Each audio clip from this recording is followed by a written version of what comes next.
Yo kasidah tentang kitanya Bandung yang merasa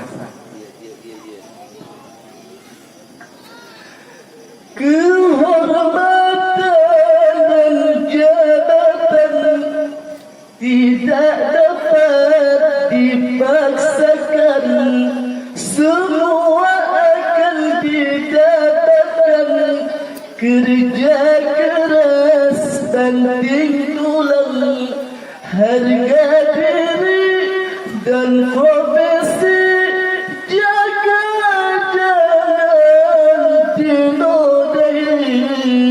Jika salah satu terberi, hidup jadi tak berarti. Kehormatan dan jabatan tidak dapat dipaksakan, semua akan didapatkan kerja keras banting tulang, harga diri dan profesi, jaga jangan dinodai. Jika salah satu terbeli, hidup jadi tak berarti.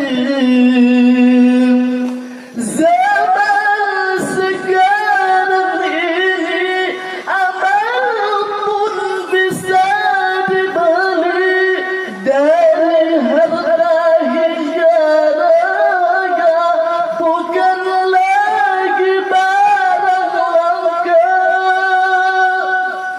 Berpeganglah ajaran agama, hidupkan lebih terarah, walau sudah kaya raya.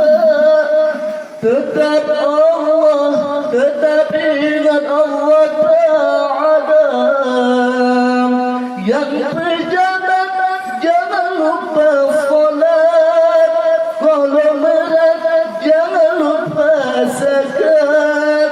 Yang hartawan jangan lupa dermawan, yang berilmu jangan lupa amalkan.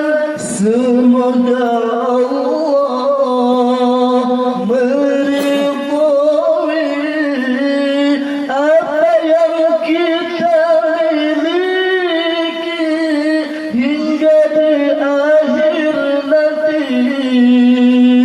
Kehormatan dan jabatan tidak dapat dipaksakan, semua akan didapatkan kerja keras banting tulang, harga diri dan